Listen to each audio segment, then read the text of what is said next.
des liens. Et ce matin, nous allons parler des liens héréditaires. Quelqu'un peut dire liens héréditaires. Vous savez, c'est une réalité que chacun de nous doit connaître. Nous devons réaliser que nous sommes le fruit de notre hérédité. Quand on parle de héréditaire, on voit ce qui vient des parents, ce qui se transmet des parents au fils ou à la fille. C'est ça, héréditaire. Nous avions défini les liens comme étant une habitude négative que nous développons en nous et que le diable récupère pour nous tenir prisonniers, de telle sorte que nous ne pouvons pas nous en libérer, seuls, sans l'aide de Dieu. C'est ça les liens. Et nous avons des liens héréditaires. D'ailleurs, même à l'école, on nous a appris que nous sommes les résultats de l'union de notre père et de notre mère. C'est ainsi que même au niveau morphologique, on voit souvent quelqu'un, on dit, ah, il y ressemble à son papa.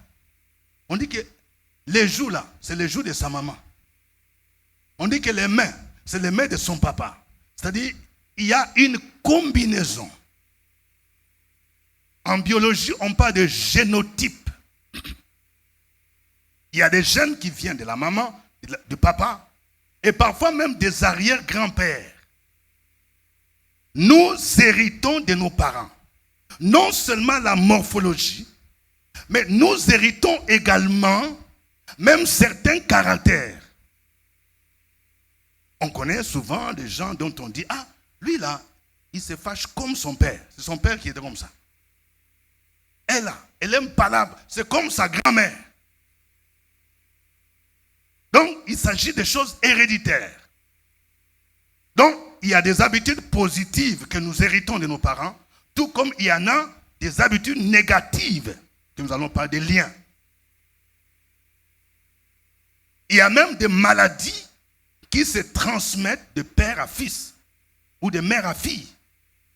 Ce sont des choses héréditaires. Vous allez voir, par exemple, dans une famille, il y a des choses anormales qui arrivent.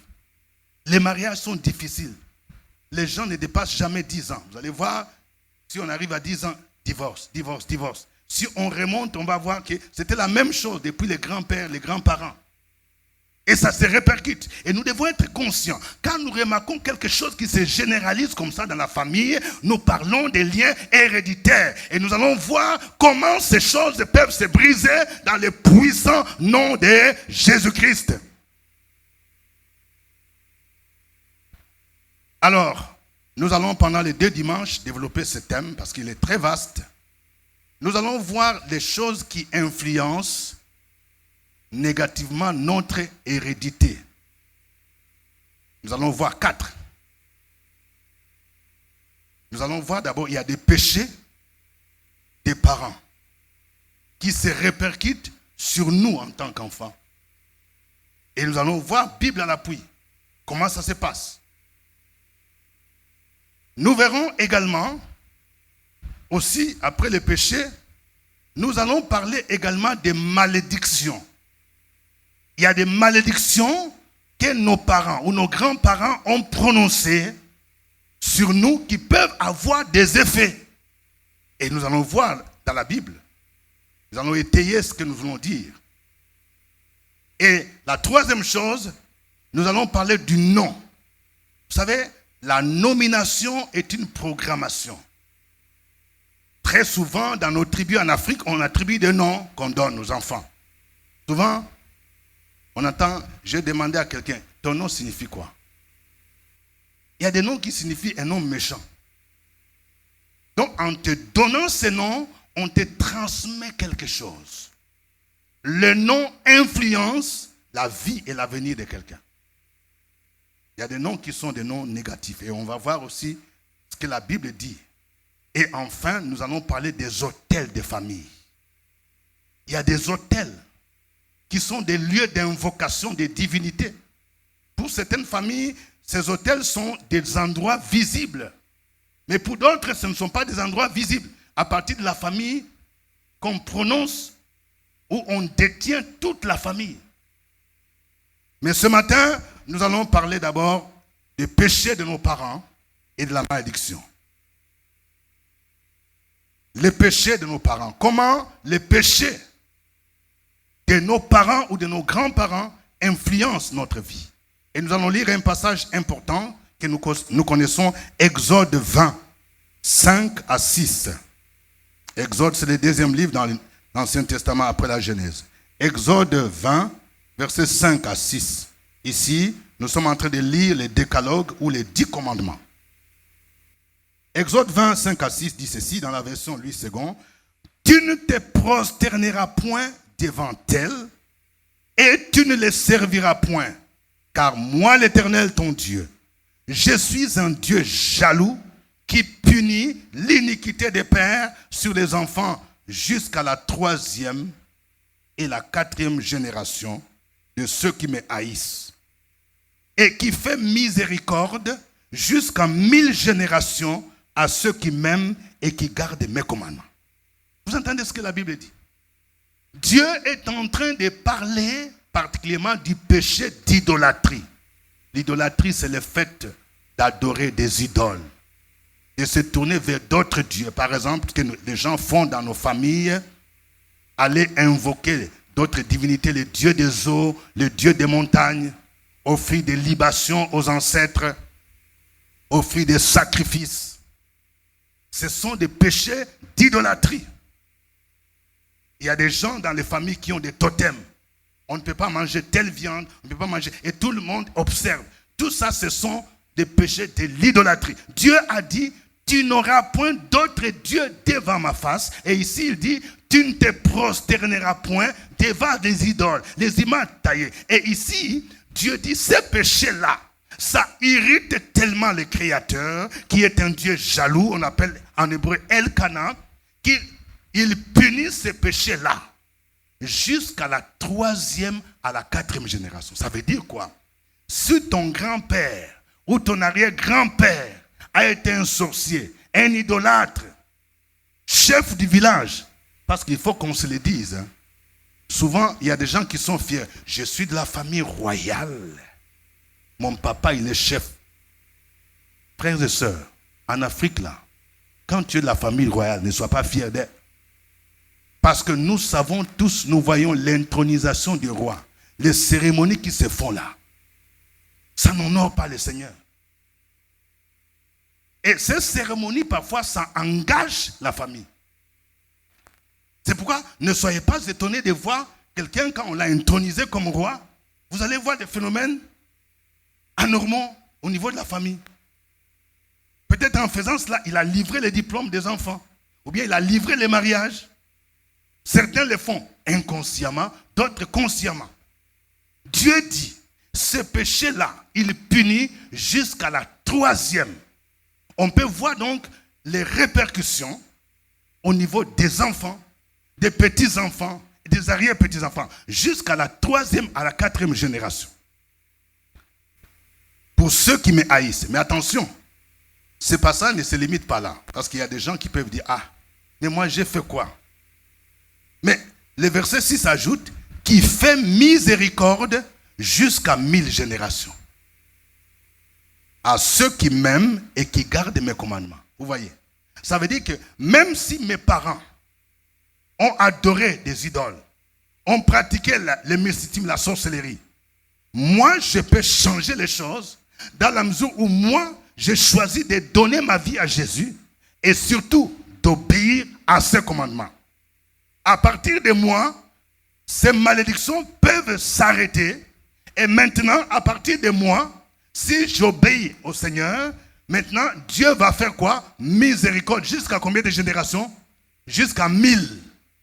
Quelqu'un qui dit Alléluia. Alléluia. Et Dieu veut que ça change à partir de toi. C'est pour dire que quand tu es un parent, tu dois faire attention. Quel héritage vas-tu laisser? Est-ce que tu vas laisser la malédiction jusqu'à 3 ou 4 générations? Ou bien tu veux laisser la bénédiction jusqu'à 1000 générations?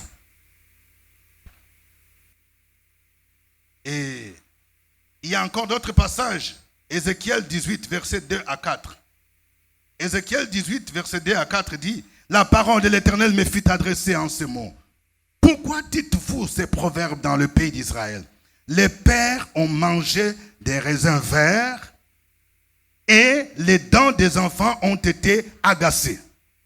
Je suis vivant, dit l'Éternel. Vous n'aurez plus lieu de dire ces proverbes en Israël. Voici, toutes les âmes sont à moi. L'âme du Fils comme l'âme du Père. L'une et l'autre sont à moi. Et l'âme qui pêche, c'est celle qui mourra. » Vous voyez, c'est un proverbe qui était courant en Israël. Les pères ont mangé les raisins verts et ce sont les dents des enfants qui sont agacées. Il y a des répercussions dans la vie des enfants. Lorsque les enfants d'Israël, au temps de Moïse, Moïse a envoyé des explorateurs, des gens pour aller visiter les pays de Canaan. Et lorsqu'ils sont partis, ils étaient 12. Il y a 10 qui ont donné un rapport très négatif. Il n'y a que Josué et Caleb qui ont encouragé les peuples pour dire, allons dans ce pays. Nous irons dans ce pays. Ce pays, c'est un bon pays. Mais à cause du rapport négatif, les enfants d'Israël ont commencé à murmurer, on ne peut pas aller là-bas. Vraiment, toi Moïse, tu nous as fait quitter l'Égypte pour nous faire périr. Et Dieu, à cause de cette incrédulité, à cause des murmures, il a puni les enfants d'Israël. Et cela s'est répercuté au niveau de leurs enfants. Nous trouvons ça dans Nombre chapitre 14, versets 30 à 34. Nombre 14, 30 à 34. Il est dit ceci. Vous n'entrerez point dans le pays que j'avais juré de vous faire habiter, excepté Caleb, fils de Jephuné, et Josué, fils de Nun, et vos petits-enfants, dont vous avez dit, ils deviendront une proie. Je les y ferai entrer, et ils connaîtront le pays que vous avez dédaigné. Vos cadavres à vous tomberont dans le désert, et vos enfants paîtront 40 années dans le désert, et porteront la peine de vos infidélités, jusqu'à ce que vos cadavres soient tous tombés dans le désert. De même que vous avez mis 40 jours à explorer le pays, vous porterez la peine de vos iniquités 40 années, une année pour chaque jour, et vous saurez ce que c'est être privé de ma présence. Vous voyez, pendant 40 jours, les gens ont exploré la terre promise, ils ont murmuré. Et comme ils ont murmuré, Dieu dit, vos enfants là, ils vont faire 40 années. C'est une punition. Ils vont errer dans le désert. En réalité, l'entrée dans la terre promise ne devrait pas durer. Si la transition a duré 40 ans, c'est à cause de la désobéissance. Je vais parler à quelqu'un ce matin. Ton Canaan peut être une bénédiction, une promotion professionnelle, le mariage, le travail. Mais si tu marches dans la désobéissance, là, ça retarde ton entrée dans la terre promise. Dieu dit, comme vous avez désobéi, là, vos enfants vont errer pendant 40 ans. Donc, la Bible nous montre que les péchés des parents peuvent avoir des répercussions sur les enfants. Les péchés des parents, des grands-parents ont des répercussions sur la descendance. Et certains, dans l'ignorance, se sont livrés dans ces choses-là. Nous allons voir quelques exemples dans la Bible, comment les péchés de parents ont eu l'influence négative, ou se répercute au niveau des enfants. Nous allons commencer d'abord par l'exemple d'Abraham. Quelqu'un dit l'exemple d'Abraham. Vous savez, la Bible est la parole de Dieu. Même quand la Bible parle des modèles, elle nous présente à la fois des points positifs des personnages, mais elle nous présente aussi des points négatifs. C'est-à-dire qu'il y a des exemples à suivre, tout comme il y a des exemples à ne pas suivre. Abraham est décrit comme étant le père de la foi. Et c'est vrai. C'est un homme de foi à qui Dieu a dit, quitte ton père, quitte ta patrie, quitte la maison de ton père, va dans un pays que je te montrerai. Et là, je te bénirai. Je rendrai ton nom grand. Je bénirai ceux qui te béniront. Il a quitté, il est parti. Il a attendu 25 ans pour avoir Isaac. Mais il y avait un défaut dans la vie d'Abraham, c'est les mensonges. Quelqu'un qui dit les mensonges. Quand il y avait la famine dans la terre promise, à Canaan, il est parti se chercher, comme on dit en Côte d'Ivoire, en Égypte. Alors Abraham regarde sa femme, Sarah, et dit, hé ma femme, tu es jolie d'un. Là, les gens risquent de me tuer à cause de ta beauté. Donc, on va faire un arrangement. Chérie, si quelqu'un te demande, est-ce que je suis ton mari? Dis non. Il faut dire que je suis ton frère. Ça, c'est quoi? Quelqu'un dit, c'est mensonge. Et chez Dieu, il n'y a pas petit ou grand mensonge. Mais il y a des gens parfois qui mentent comme ça. J'étais en train d'exhorter un grand directeur, il disait, mais vraiment, révérend, vous savez, il y a des gens qui nous dérangent. C'est pourquoi j'ai dit à la secrétaire, si quelqu'un X vient me chercher, dis, je ne suis pas là. Et on dit, il y a une secrétaire, quand quelqu'un vient me dire, je veux voir le DG. Le DG m'a dit de te dire qu'il n'est pas là. Il dit, non, bon, c'est juste parce que les gens dérangent. Non, c'est un mensonge. Dis à ton voisin, il ne faut pas mentir. La complicité dans le couple ne veut pas dire entretenir les mensonges. Ananias et Saphira aussi l'ont fait. Et vous savez comment ils ont fini. Donc, Abraham a menti. Mais il a fallu perdre sa femme parce que Pharaon a déjà presque fait enlever sa femme parce qu'il a dit que c'est ma soeur. Et c'est Dieu qui a dit à Abraham, a dit à Pharaon, pardon, que tu as pris la femme de mon serviteur. Il faut vite la lui remettre. Et c'est Pharaon maintenant, lui païen, qui va dire à Abraham, mais qu'est-ce que tu m'as fait? Tu veux me créer un problème avec Dieu? Mais moi j'ai pris cette femme, tu m'as dit que c'est ta soeur, non? Tu vas me créer des problèmes. Alors reprends ta femme. Et Pharaon a ajouté même des brebis, des bœufs. Et il lui a donné aussi Agar. Dis à ton voisin, il faut faire attention à Agar. Vous voyez comment Agar, la servante là qui a créé problème dans les foyers. Aujourd'hui, il y a des Agar, hein, quand elle entre dans ta maison là, pour sortir là, c'est problème, Agar. Les Agar, ce sont les gens que nous prenons dans la maison sans prier. Parce que quand Abraham est parti en Égypte, il n'a pas prié. Hein. Comme il y avait la famille, il dit, bon, je ne vais pas me chercher. Et voici les conséquences de son mensonge. Il a ramené Agar. Et Agar, c'est de l'union entre Abraham et Agar que sont sortis les Arabes. Et tout ce que nous connaissons là, qui nous font boum, boum. C'est ça.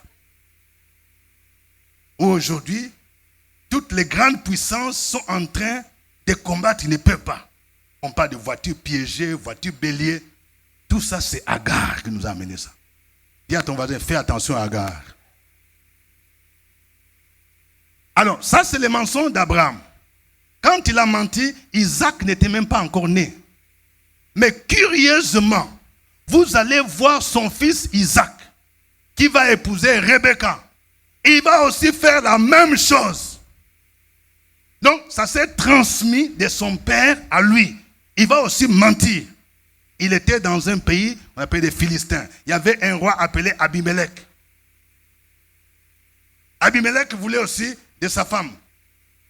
Et Isaac va dire aussi à sa femme Rebecca, dis que je ne suis pas ton mari, dis que je suis ton frère. Vous voyez, un péché, les mensonges là, ça s'est répercuté. Depuis Abraham, son fils aussi, Isaac, a menti. Vous voyez. Et vous allez voir, ça se trouve dans Genèse 26, verset 7. Et lui aussi, il a dit, ah, pourquoi tu m'as menti? Mais ça ne va pas se limiter là. On dit le Dieu d'Abraham, le Dieu d'Isaac et le Dieu de qui? Jacob. Donc, Jacob, petit-fils d'Abraham, là, fils d'Isaac, il va aussi mentir. Nous savons, quand Rebecca va avoir les deux enfants, c'est Ésaü et quoi? Et Jacob. Elle sentait qu'il y a deux enfants qui se bagarraient dans le ventre. Et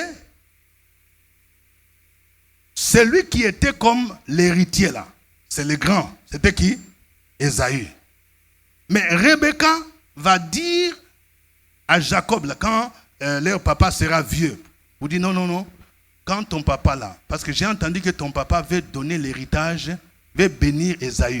Comme Ésaü, il avait des poils sur ses mains là, il a fait semblant aussi, il a tué un animal qu'il a porté.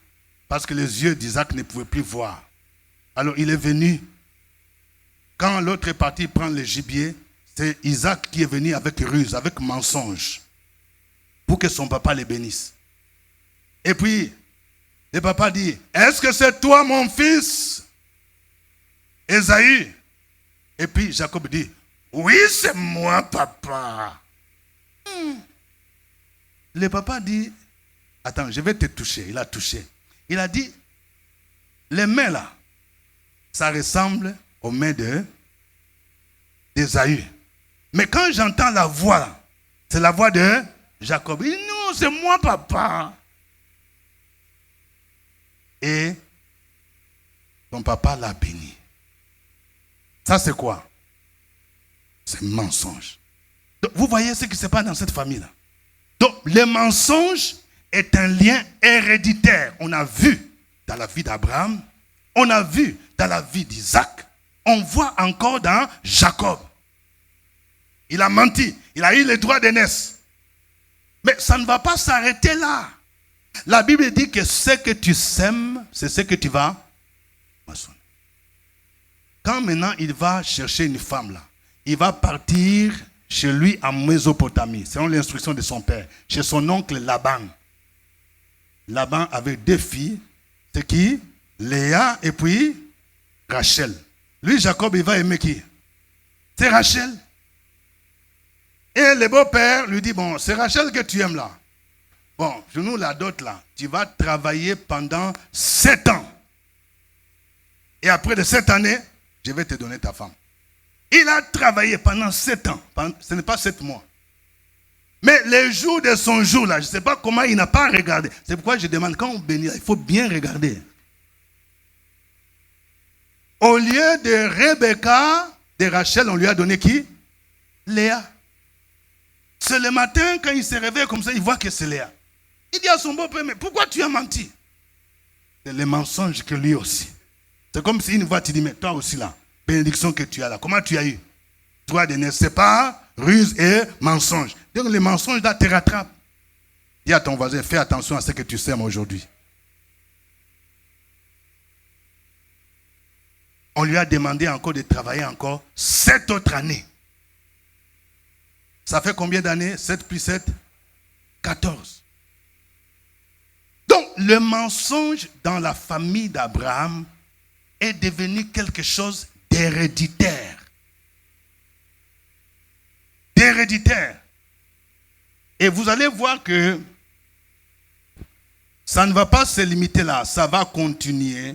Il y a beaucoup d'autres choses qui vont se passer. Même quand Jacob va fuir avec ses deux femmes, il est devenu polygame sans le vouloir. Et il a fui avec ses femmes. Et son beau-père Laban était fâché. Et Rachel a pris les téraphim, qui sont les idoles de son papa. Tout en étant mariée, elle a mis dans ses bagages. Elle dit, bon, ça nous protège. Donc, vous voyez, il y a certains chrétiens qui font ça. Tu viens à l'église, à la maison de gloire. Mais quelque part là, il y a le masque Yakuba. Ça y est là.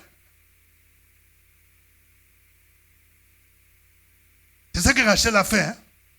Elle dit, j'ai pris le vrai Dieu. Mais elle a pris dans ses bagages les téraphim. Et son papa était doublement fâché. Non seulement qu'il était fâché, parce que Jacob est parti avec ses filles sans lui dire au revoir, mais il était aussi fâché, il dit, mais tu m'as pris mes filles et puis tu as volé mes dieux. Quand je lis ce passage, je dis, mais quel est ce Dieu-là qu'on peut transporter? Ça c'est grave, quelqu'un te dit, tu as volé mes dieux. Et Jacob a réagi, Jacob était fâché. Il dit, parce que lui il savait que non, il n'a rien pris. Il dit, mais toi là, tu me cherches problème. Cherche dans les bagages. Il a cherché, Laban a cherché dans tous les bagages. Il a cherché. Mais sa fille Rachel là, c'est elle, on dit, elle était assise quelque part là. Elle a dissimulé.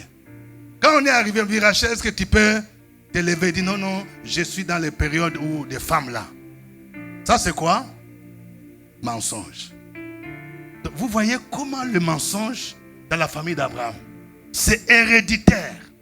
Abraham a menti. Isaac a menti. Jacob a menti. Et lui aussi, son oncle Laban lui a menti. Sa fille Rachel aussi a menti. Mensonge sur mensonge sur mensonge sur mensonge. Les 12 filles de Jacob, ils étaient jaloux de Joseph, leur frère. Et ils l'ont vendu, n'est-ce pas? Ils l'ont vendu. Et quand ils sont venus, qu'est-ce qu'ils ont dit à leur papa? Voilà, une bête sauvage là, l'a dévoré. Ça c'est quoi? Mensonge. Le mensonge dans la famille d'Abraham était héréditaire. Demande à ton voisin, et dans ta famille, qu'est-ce qui est héréditaire?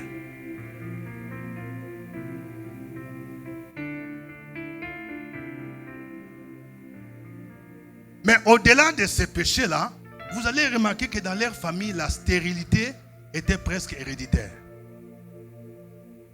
Sarah, là, avant, la Bible nous dit qu'elle était stérile. Il a fallu attendre 25 ans. Vous allez voir aussi que ça va se répercuter. Même Rebecca, elle était aussi stérile. Il y a encore un autre phénomène. Leurs épouses, là, étaient toujours l'objet soit d'enlèvement des rois, soit des grands de ce monde. Donc, nous avons vu le cas de Sarah, Pharaon l'a prise. Il y a encore le roi Abimelech qui l'a prise. Et même Rebecca aussi, le roi Abimelech du pays, failli la prendre. Et il s'est passé, ils avaient une fille qui s'appelait Dina. Dina, fille de Jacob, fut enlevée par Sichem, fils d'Amor, qui était le prince du pays. Il la déshonora et coucha avec elle. Vous trouvez l'histoire dans Genèse 34, 1 à 4. Donc, ça c'est quelque chose d'héréditaire. Après Abraham, parlons de David. Quelqu'un dit David. Il y a quelque chose d'héréditaire dans la famille de David, c'était le péché sexuel et puis le meurtre. C'est-à-dire, on voit le sexe et puis le meurtre. Tout a commencé par le péché d'adultère. La Bible nous dit que pendant ce temps-là, le roi devrait aller à la campagne. Mais David, au lieu d'aller à la campagne, il est resté oisif. Pendant qu'il était là, il a découvert une femme qui se lavait. C'était la femme d'un général, Uri, qui s'appelait Bathsheba. Et il va chercher, il a couché avec la femme d'Uri. Quand il a couché avec la femme d'Uri, la femme est venue lui dire, ah, il y a grossesse qui est là. Il dit, hé, je suis foutu. David a dit, non, c'est pas bon qu'il y ait grossesse. Alors, il faut masquer ça. Ça se passe même aujourd'hui. Hein? Il dit, il faut maintenant faire tout pour sortir avec ton mari. Comme ça, l'enfant qui sera né là, tu vas dire que c'est son enfant. Mais Uri aussi était un homme dur. Hein? Sa femme a tout fait, chérie, il faut me toucher. Il dit, non, nous sommes en guerre pendant cette période. Il a tout fait. Elle vient dire à David, mon mari là, il ne veut pas. Bon, il va passer une vitesse supérieure. Il dit, bon, si c'est comme ça, je vais l'éliminer, c'est tout. Vous voyez comment les chefs, les grands rois font. Il y a des gens qui meurent comme ça. Il dit, bon, quand on ira à la guerre, on va les placer en première position. Donc, péché d'adultère et péché de meurtre. Souvent, ces deux péchés vont ensemble. Quand quelqu'un, tu vis dans les péchés sexuels, adultère, viol, il y a les esprits de meurtre qui vont là. Une femme qui trompe son mari, qui est adultère, les démons de meurtre vont venir. Elle va commencer à réfléchir en disant, vraiment, ce monsieur-là, il faut seulement qu'il meure. S'il meurt là, comme ça je serai libre de continuer avec le monsieur. Elle peut mettre poison, elle peut faire beaucoup d'autres choses. Donc le péché sexuel, le péché d'adultère, les péchés sexuels, souvent vont ensemble avec les péchés de meurtre. Mais nous savons, Dieu a suscité un prophète appelé Nathan. Nathan est venu dire à David, est parti lui révéler, parce qu'il a fait ça en cachette. Nathan est venu lui raconter une histoire. Oh, il y avait quelqu'un qui avait plusieurs brebis. Il y avait des visiteurs qui sont venus là. Le roi avait plusieurs brebis, mais il n'a pas voulu donner une brebis. Il est parti voir un monsieur qui n'avait qu'une seule brebis. Il dit, toi là, tu dois donner ta brebis pour qu'on puisse servir l'autre. Et le roi David lui-même, sans savoir de qui on parlait, il dit, il est méchant cet homme, il mérite la mort. Nathan dit, cet homme-là, c'est toi. Voici, tu es roi, tu as le pouvoir, tu as la capacité de prendre tout ce que tu veux comme femme, mais tu vas prendre la femme de quelqu'un, Uri. Tu sors avec, et puis tu livres son mari à la mort. David, le roi, dit, j'ai péché contre l'Éternel. Aujourd'hui, de tels prophètes qui dénoncent les péchés du roi sont devenus rares. Nos prophètes d'aujourd'hui, ils viennent prophétiser que c'est toi qui vas gagner les élections en 2025, en 2030, c'est tout. Les prophètes qui disent tu as péché sont devenus rares. Mais je voudrais vous dire que Dieu pardonne les péchés là. Mais les conséquences du péché, il n'enlève pas forcément. David a demandé pardon. Mais Dieu a dit, mais l'enfant là va mourir. Ça, c'est la première conséquence. Mais d'autres conséquences vont s'en suivre sur la postérité, sur la descendance. Écoutez ce qu'il est dit. 2 Samuel chapitre 12, versets 9 à 11. 2 Samuel 12, 9 à 11. Pourquoi donc as-tu méprisé la parole de l'Éternel en faisant ce qui est mal à ses yeux?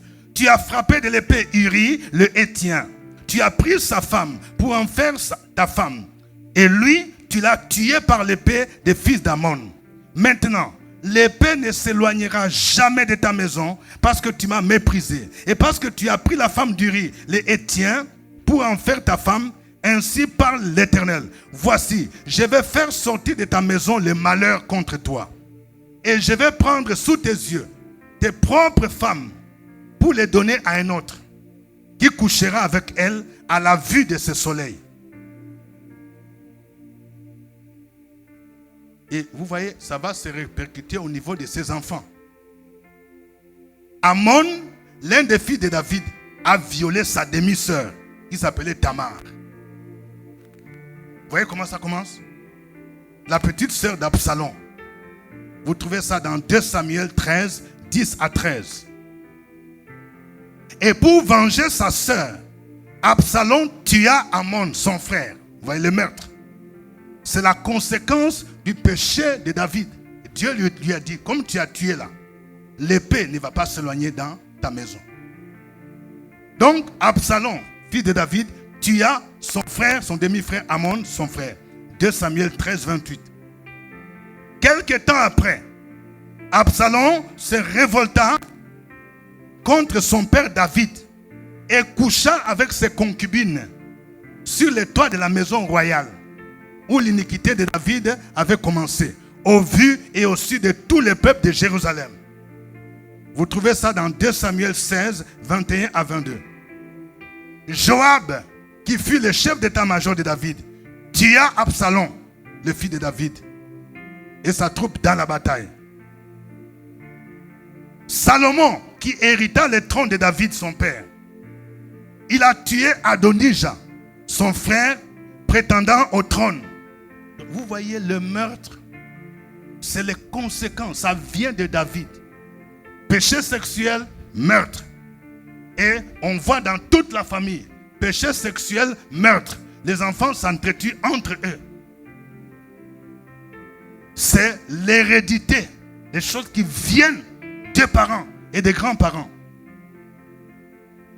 Lorsque nous lisons 1 Roi chapitre 2, versets 22 à 25, 1 Roi 2, 22 à 25, le roi Salomon répondit à sa mère, pourquoi demandes-tu Abishgar, la Sunamite pour Adonijah? Demande donc la royauté pour lui, car il est mon frère aîné. Pour lui, pour le sacrificateur Abiatar, et pour Joab, fils de Tseruja. Alors le roi Salomon jura par l'Éternel en disant, que Dieu me traite dans toute sa rigueur, si ce n'est pas au prix de sa vie qu'Adonijah a prononcé cette parole. Maintenant l'Éternel est vivant, lui qui m'a affermi et m'a fait asseoir sur le trône de David, mon père, et qui m'a fait une maison selon sa promesse. Aujourd'hui, Adonijah mourra. Et le roi Salomon envoya Benaja, fils de Jada, qui le frappa, et Adonijah mourut. Et le péché sexuel de David a connu l'apogée avec son fils Salomon. Salomon, c'était lui qui avait une fortune considérable. Mais Salomon, il avait 1000 femmes, 700 épouses et 300 concubines. Demande à ton voisin, il faisait comment même? 1000 femmes. Vous savez, moi, mon papa était polygame. Mon papa avait à peu près 3 ou 4 femmes. Et même d'autres femmes, on a découvert après. J'ai vu les méfaits de la polygamie. Chez nous, les femmes étaient dans la même maison. Ici, c'est la maison de ma maman.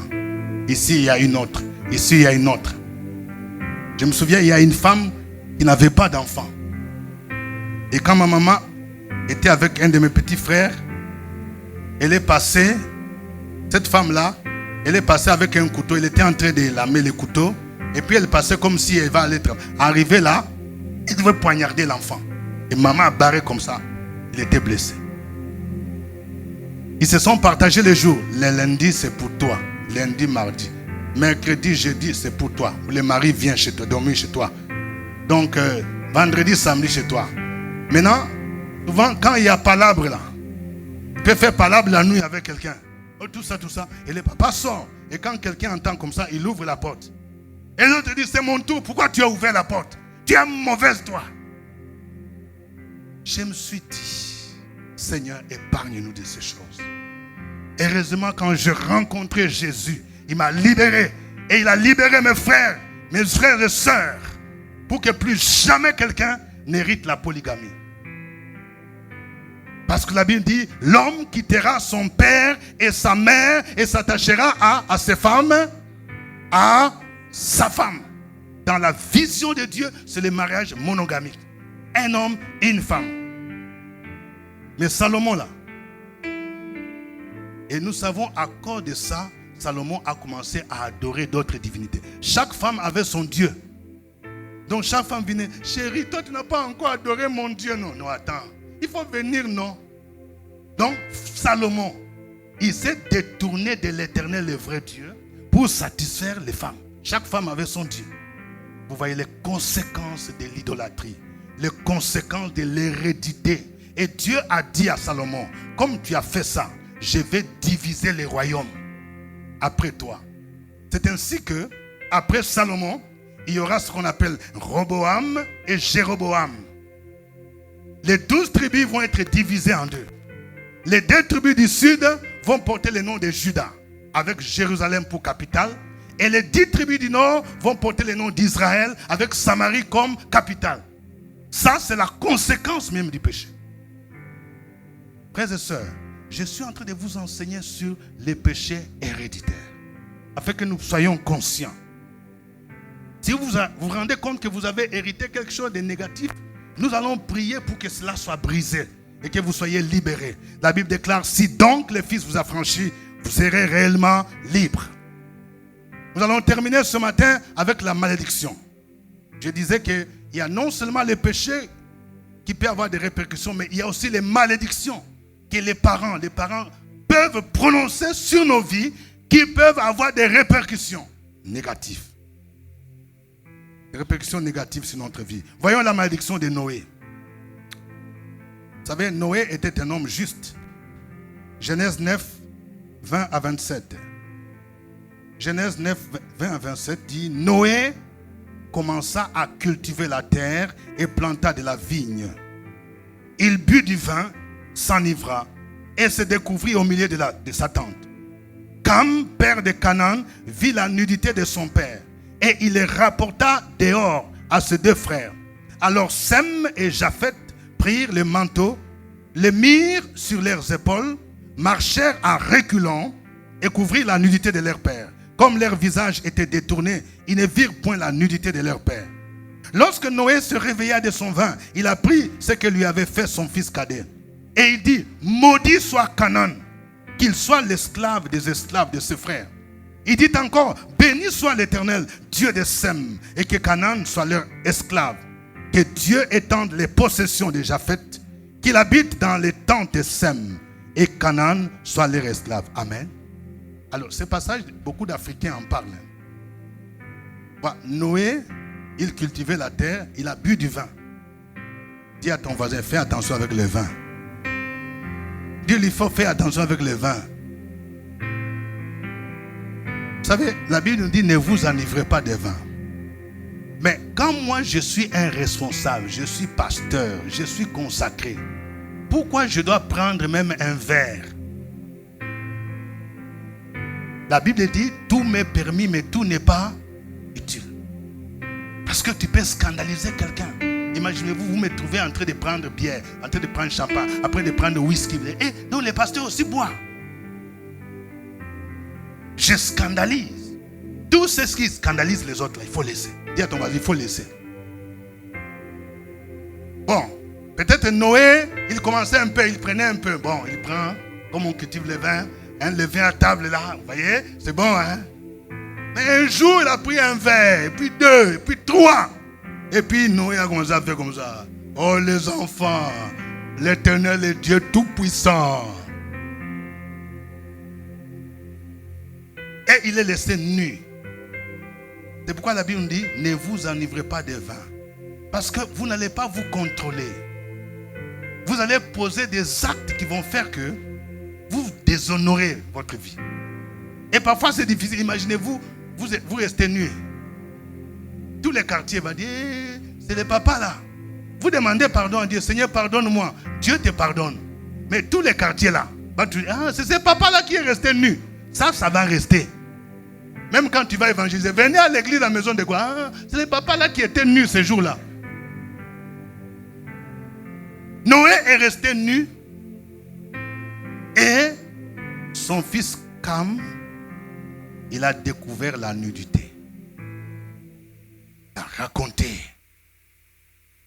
Quand Noé s'est réveillé, écoutez ce que la Bible dit. Ça se criait. Hein? Parce qu'il y a des gens qui disent que nous les Noirs, nous sommes maudits parce que nous sommes les descendants de Cam. C'est vrai, c'est Cam qui a découvert la nudité. Mais quand Noé s'est réveillé, il n'a pas maudit Cam. Il a maudit son petit-fils qui s'appelait quoi? Canaan. Il faut bien lire la Bible. Et quand vous voyez la généalogie, vous verrez que parmi les enfants de Noé, il y avait Seth, Sem, Japheth. Parmi les enfants maintenant de Cam, les descendants de Cam là, qui est notre ancêtre, il y avait Mithraïm, ça veut dire Égypte, c'est l'ancêtre des Égyptiens. Maintenant, il y a Couche, nous les Noirs là. Nous descendons de Couche, de lui les Noirs. Et puis il y a Canaan. Et puis il y a Pout. Mais Noé n'a pas maudit Couche, qui est notre ancêtre noir. Il a maudit Canaan. Et cette malédiction, ça s'est accompli lorsque les enfants d'Israël sont entrés dans le pays de Canaan. Ils les ont chassés. C'est la conséquence justement de cette malédiction que Noé avait prononcée. Donc, c'est pour dire une parenthèse, nous les Africains, nous ne sommes pas maudits. Dis à ton voisin, tu n'es pas maudit. y a des gens qui disent oui, c'est à cause de l'idolâtrie des parents. On cherche d'autres explications, mais bibliquement parlant, ce n'est pas ça. Ça peut être un problème de mentalité, de changement de mentalité. On ne veut pas travailler, on ne veut pas investir. Donc ce n'est pas une question de malédiction, idolâtrie. Il y a quelqu'un qui me disait que s'il y a des gens qui devraient être maudits là, c'est les Japonais là-bas. Mais regardez, toutes les meilleures voitures viennent du Japon. Toyota, Suzuki, Honda, les japonaises. Donc, je voudrais que nous soyons décomplexés. Parce qu'il y a des gens, quand ils sont avec un blanc, même si les blancs te tapotent, tu dis oui, les blancs. Vous allez voir aujourd'hui, quelqu'un, il a les mêmes compétences pour un poste là. Mais quand c'est un expatrié blanc là, on va le payer 10 fois plus. Quelqu'un qui dit, ce n'est pas normal. Nous ne sommes pas des sous-hommes. Donc ceux qui pensent que voilà, l'Afrique est maudite, nous ne sommes pas maudits. Dis, je ne suis pas maudit. En Jésus, je suis une nouvelle créature. Je suis créé à l'image de Dieu. Je peux influencer, impacter ma génération. Amen. Mais ce qui nous intéresse ici, c'est de voir que même si c'est les petits-fils, vous voyez, les grands-pères prononcent une malédiction qui atteint les petits-fils Canaan. C'est pour dire qu'il peut, ça peut être possible. Peut-être si tu n'aimes pas ton père, ton grand-père, pour une raison ou une autre, il a prononcé une malédiction sur toi. Et cette malédiction, ça bloque ta vie, ça bloque tes études, ça bloque ta vie. C'est une possibilité. Mais la bonne nouvelle, c'est quoi? C'est que Jésus a fait sur la croix de Golgotha. 1 Pierre chapitre 1, verset 18-19. 1 Pierre 1, 18 à 19. Dit, sachant que ce n'est pas par des choses périssables, par de l'argent ou de l'or que vous avez été rachetés de la vaine manière de vivre que vous avez hérité de vos pères, mais par le sang précieux de Christ comme d'un agneau sans défaut et sans tache. La Bible déclare que quand Jésus est mort sur la croix, il a versé son sang. Le sang de Jésus a un pouvoir exceptionnel. Le sang que Jésus a versé sur la croix a le pouvoir de rachat. Qu'est-ce qu'il dit? Le rachat. Rachat. Ce n'est pas par des choses périssables. C'est pourquoi moi je refuse d'entendre les gens qui prêchent pour dire qu'il faut donner l'offrande des rachats. Moi je ne vous demanderai jamais l'offrande des rachats. L'offrande ne peut pas racheter l'âme de quelqu'un. Parce que ce texte dit, ce n'est pas par de l'argent ou par de l'or que vous avez été rachetés de la vaine manière de vivre que vous avez hérité de vos parents. C'est par le sang de Jésus. Le sang de Jésus suffit. Ce que Jésus a fait sur la croix suffit. Donc, il faut que, premièrement, je donne ma vie à Jésus. Première chose, pour briser les liens héréditaires, il faut donner ta vie à Jésus. Il faut donner ta vie à Jésus. La Bible déclare, si quelqu'un est en Christ, il est une nouvelle créature. Les choses anciennes sont passées et toutes choses sont devenues nouvelles. La Bible nous dit que quand je donne ma vie à Jésus, Dieu me transporte spirituellement. De la puissance des ténèbres, il me transporte dans le royaume du Fils de son amour. Ça, c'est le premier pas. Après avoir donné la vie à Jésus, deuxièmement, il faut la repentance. Quelqu'un qui dit la repentance. C'est-à-dire, je dois me repentir. Je dois confesser mes péchés. Si moi-même je suis parti adorer les idoles, si mes parents m'ont amené chez les féticheurs, si nous avons fait des cérémonies, nous avons mangé des viandes sacrifiées, si nous sommes donnés à des pratiques, des esprits de ténèbres, il y a des familles où on les a mariés, on t'a donné un mari de nuit, une femme de nuit. Il faut demander pardon au Seigneur pour ces péchés, mais il faut demander pardon aussi pour les péchés de vos grands-parents et de vos parents. Quand tu te rends compte de ces choses, tu demandes pardon. Seigneur, je demande pardon. Pardon pour ces pratiques. Nous avons fait ceci. Mes parents ont adoré des bois. Mes parents ont pratiqué tel mystique. Nous te demandons pardon. Il faut confesser. La repentance. Et si tu te rends compte qu'il y a des choses que tu as héritées de tes parents, il y a des statues, il y a des livres, des choses misères, tu dois les amener pour qu'on puisse les brûler. Tu dois te débarrasser. Si tu as encore des canaries que la grand-mère t'a laissé, le grand-père t'a laissé, ces choses-là, tu ne dois pas les garder, il faut les amener. Il y a des gens, peut-être c'est un bijou qu'un grand-mère t'a laissé. Et tu te rends compte que chaque fois que tu poses ces bijoux-là, c'est comme s'il y a quelque chose. Il faut amener ça. On doit brûler ces choses. La repentance doit être non seulement un changement d'attitude, mais doit s'accompagner par des actes concrets. La Bible déclare, celui qui cache ses transgressions ne prospère point, mais celui qui les avoue et les délaisse obtient miséricorde.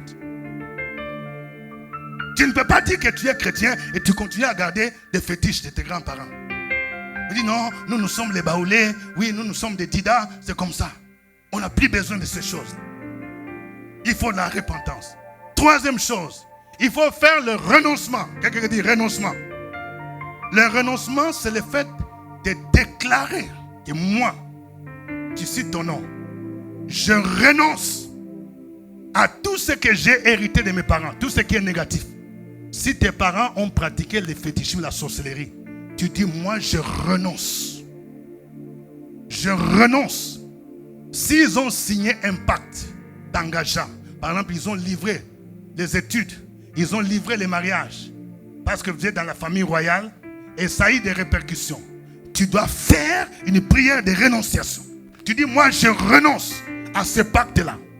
Et tu t'appuies sur 1 Pierre 1, 18 à 19. Tu dis, moi, Jésus m'a racheté par son sang de la vaine manière de vivre que j'ai hérité de mes parents. Cette maladie-là que mon père m'a transmise, cette maladie-là que ma mère m'a transmise, je renonce à cette maladie. Je renonce à cette habitude parce que moi je suis racheté. Tu déclares, tu revendiques ta nouvelle identité en Jésus. Tu revendiques ce que Jésus a fait à la croix et tu dis moi je renonce. Tu brises ces liens-là. Alléluia.